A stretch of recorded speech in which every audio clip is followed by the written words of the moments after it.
The fairy tales we grew up with often hide dark, unsettling origins beneath their familiar, charming exteriors, and Hansel and Gretel is no exception.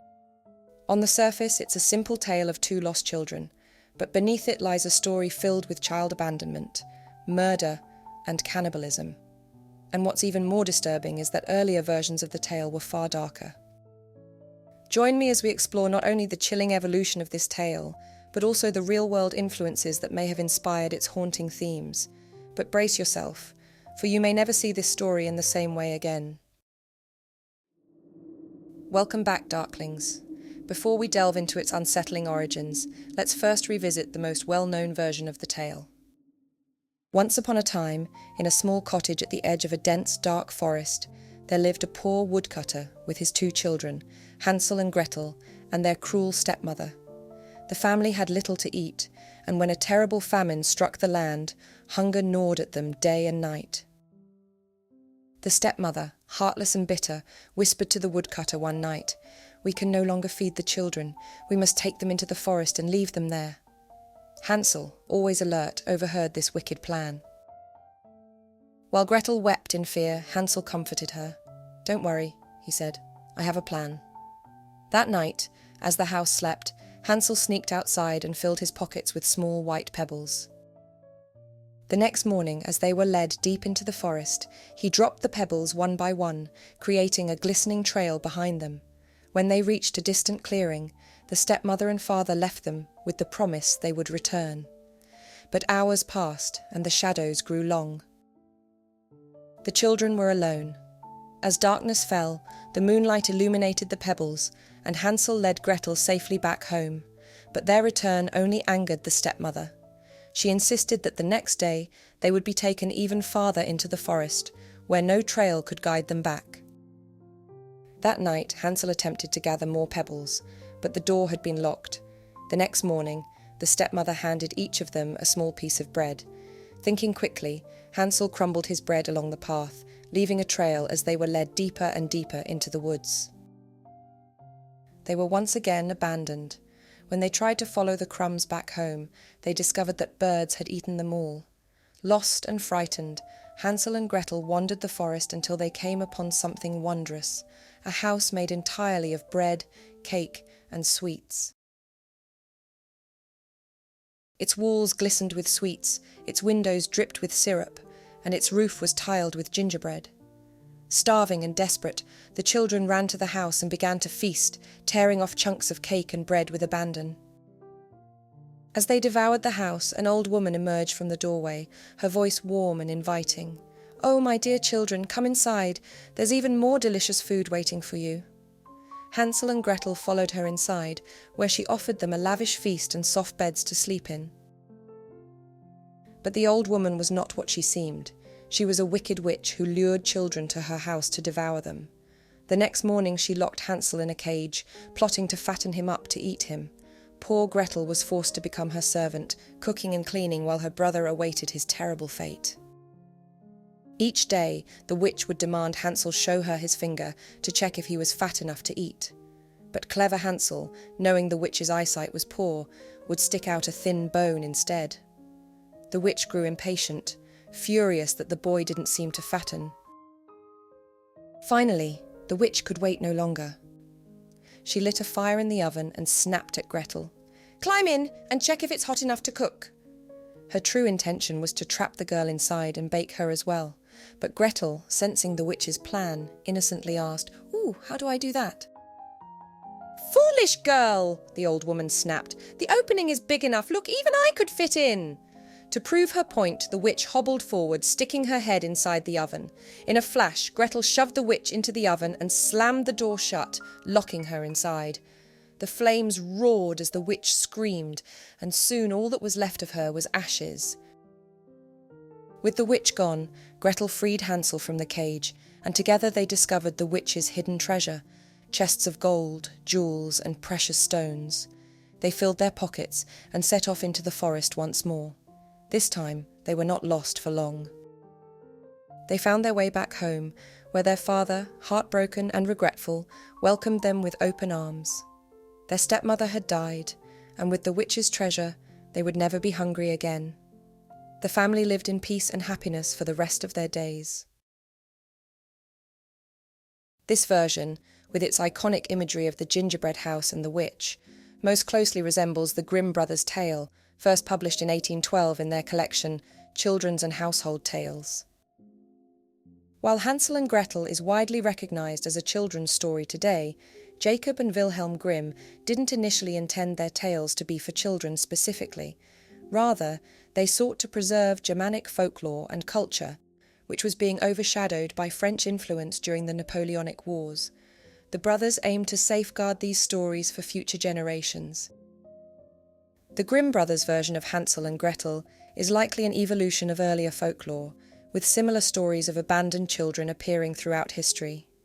However, there are also some key real-life events that may have shaped this tale's haunting themes. One of the most significant of these is the Great Famine, a period marked by extreme scarcity and widespread desperation. Between 1314 and 1322, much of Europe was ravaged by famine, following a population boom and triggered by failed harvests. Unrelenting rains, severe winters and cold summers led to crops rotting in the fields, hay unable to dry, and livestock diseases that wiped out up to 80% of cattle and sheep. Salt, essential for preserving food, became scarce as brine could not evaporate in the rain-soaked climate. Wheat prices skyrocketed, rising by 320% in some regions, making bread unaffordable for the majority of people. The desperation sparked widespread crime, and even instances of cannibalism and infanticide, revealing the dire conditions of the time. These harsh realities may have given rise to the haunting tales of abandoned children, such as Hansel and Gretel, reflecting the despair and desperation of the time. The story's grim undertones echo an era when famine forced people into unimaginable choices. Following the theme of abandonment, the English folktale Babes in the Wood tells a similarly tragic story. First published in 1595 by printer Thomas Millington, it predates the Grimm brothers' Hansel and Gretel story by over 2 centuries. The story involves 2 orphaned children left in the care of their wicked uncle, who plots to steal their inheritance. He hires 2 men to kill the children, but they can't bring themselves to commit the act. Instead, they abandon the children deep in the forest, where after several days they tragically fall asleep under an oak tree and die of exposure. In a final, tender image, a robin gathers leaves to cover their bodies, providing a bittersweet ending to the tale's sorrow.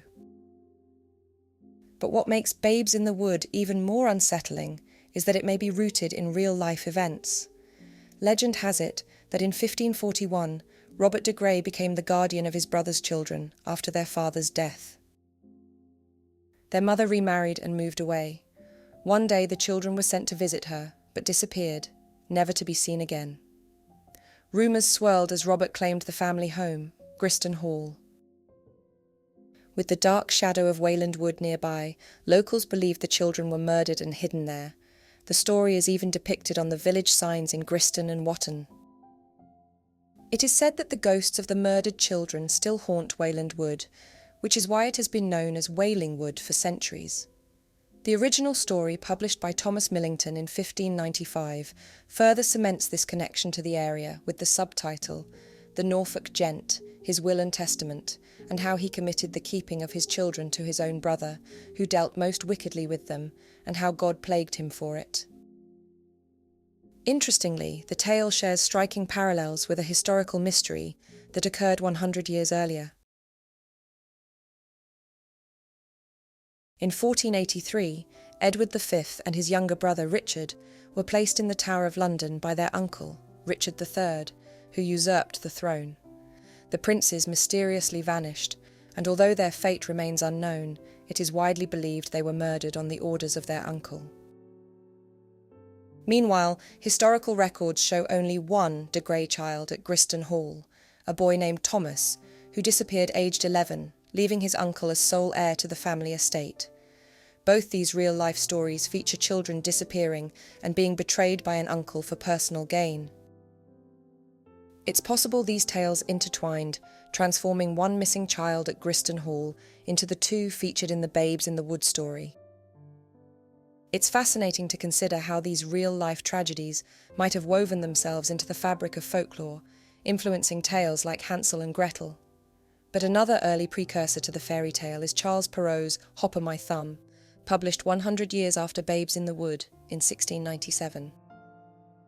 The name Hop o' My Thumb suggests a small Tom Thumb-like character, but interestingly, his size plays no real role in the story. Once upon a time, a poor woodcutter and his wife, unable to feed their 7 sons, resolved to abandon them in the forest. The youngest, Hop on My Thumb, overheard their plan and cleverly scattered pebbles to mark the path back home. But the next time, with only breadcrumbs to use, birds devoured the trail, leaving them lost. Hungry and tired, they stumbled upon a grand house and knocked at the door.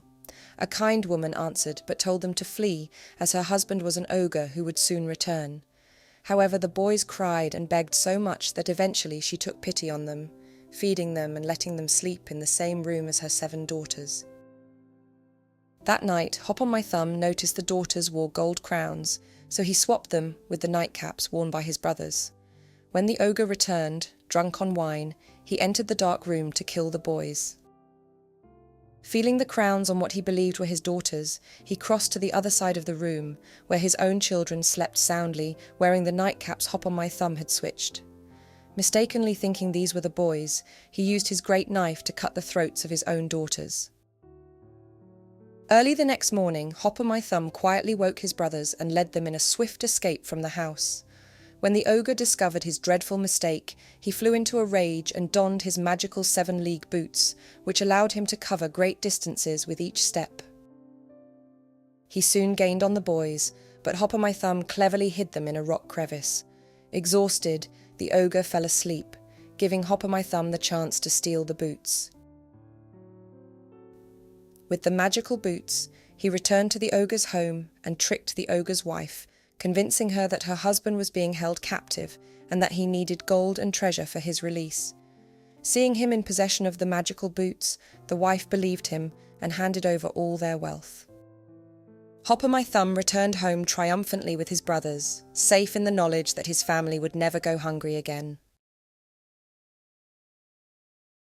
Hop on My Thumb and Hansel and Gretel share striking similarities, with clever children abandoned in the forest outwitting dangerous figures.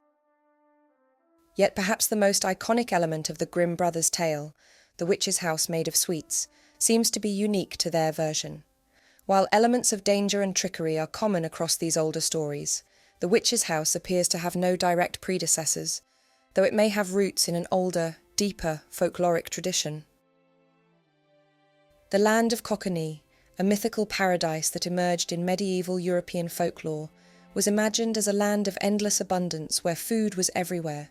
Rivers flowed with wine, the streets were paved with pastry, and houses were made of cake and sweets. This fantasy utopia offered an escape from the harsh realities of life during the Middle Ages, especially during times of famine. Popularised in stories from the 13th century, Cockaigne was a place where the natural order was reversed, work was unnecessary, and gluttony was encouraged. Cockaign's imagery has persisted throughout history, even influencing later tales such as Pinocchio's Land of Toys, which Disney interpreted as Pleasure Island, where boys are lured to a land of indulgence only to face consequences for their greed. This idea of food as both a fantasy and a trap can be directly paralleled with the witch's house in Hansel and Gretel. The allure of abundant food in times of famine, while promising paradise, also represents the moral temptation of greed and the dangers it can bring. Therefore, it's possible that the idea of a house made of sweets might not have been an original invention of the Grimms at all. Instead, it could have evolved from folk tales about the Land of Cockaigne, rooted in the time of famine, when starvation made the idea of endless food deeply appealing, yet morally perilous. Another early version of Hansel and Gretel is the French tale Finette Cendron, meaning cunning cinders, written by Madame d'Aulnoy. This story blends elements of Hansel and Gretel with Cinderella, featuring a clever heroine who, like Gretel, outwits a dangerous figure. In the tale, Finette has 2 sisters, Much like Cinderella's stepsisters, they are cruel and selfish.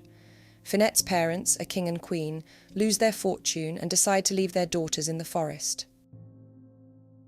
On the first attempt to abandon them, Finette's fairy godmother gives her a ball of magic thread to tie to the house door, leading them back home safely. On the second attempt, the godmother provides Finette with a bag of ashes to create a trail. However, her fairy godmother, aware of her sister's wickedness, advises Finette to save only herself and leave her sisters behind. But showing her kindness, Finette helps them find their way home again despite the advice.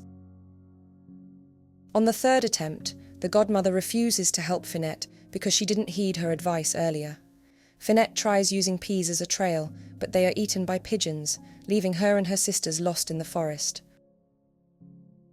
They stumble upon a house belonging to an ogre and his wife. Finette, using her cunning, tricks the ogre into the oven and burns him to ashes. Not stopping there, Finette tricks the ogress by offering to dress her, claiming she will help her find a noble husband.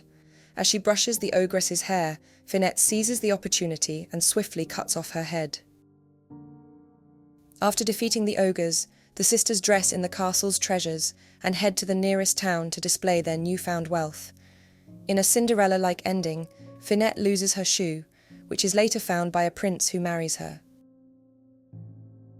Several key motifs from these earlier tales, such as the burning of the ogre in Finette Cendron, found their way into the Grimm's version of Hansel and Gretel. Another key motif which appears in many of these tales is the trail used by the children to find their way back home, whether it's ashes, pebbles, or crumbs. This strongly parallels the Greek legend of Theseus and the Minotaur, where Theseus uses a ball of thread to navigate the labyrinth and escape. This recurring motif of navigating perilous paths can also be found in Giambattista Basile's Nanilo and Nanella, an Italian folk tale that predates the Grimm's version of Hansel and Gretel by nearly 180 years. The story begins similarly. Two siblings are abandoned by their father at the command of their cruel stepmother. On the first attempt, the father leaves a trail of ashes to help them return home, but on the second, he uses bran, which is eaten by a donkey, leaving them lost.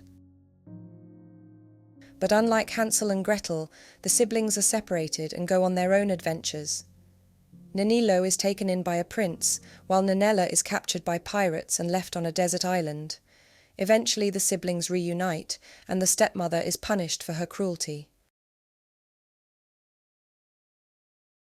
Birds have also consistently appeared as important symbols in these tales, from the robin tenderly burying the children in Babes in the Wood, to the birds devouring the breadcrumb trail in Hansel and Gretel. It's fitting, then, that the Romanian version of this story is closely tied to folklore surrounding the cuckoo bird. Once upon a time, a poor man lived with his wife and two children, a boy and a girl. Sadly, his wife died, and the man remarried a cruel woman. One day, after endless nagging from his new wife, the man took his children deep into the forest to abandon them. The little girl, sensing her father's plan, scattered ashes along the way. When their father didn't return, they followed the trail back home, much to their stepmother's fury. Enraged by their return, the stepmother devised a far darker plan.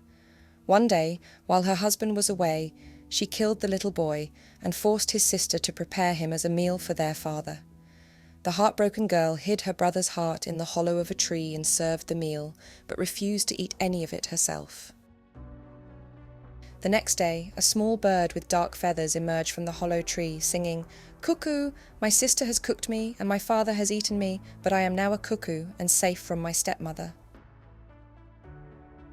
Hearing this, the stepmother, furious and terrified, hurled a lump of salt at the bird. But in a twist of fate, the salt missed and struck her own head instead, killing her instantly. The little boy, now a cuckoo, lives on, free from the wickedness of his stepmother. This chilling tale offers a stark contrast to Hansel and Gretel's more familiar ending. It highlights themes of transformation and the consequences of cruelty, with the boy's metamorphosis into a cuckoo bird serving as a symbol of rebirth and liberation. The stepmother's death by her own hand reinforces the tale's moral lesson: evil inevitably leads to downfall. This Romanian folktale is particularly intriguing because of its dark theme of cannibalism.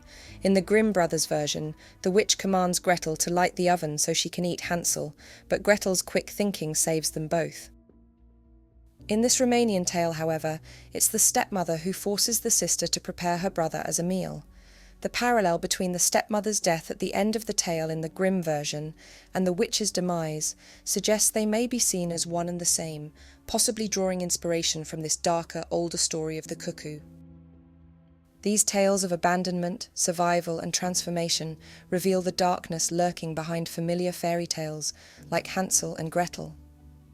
These tales not only mirror humanity's darkest fears, but also our yearning to overcome adversity with intelligence, wit, and resilience. But what surprised you the most about Hansel and Gretel's origins? Share your thoughts in the comments below, and if your hunger for fairy tale origins still persists, be sure to subscribe and explore the rest of my channel. See you in a future video.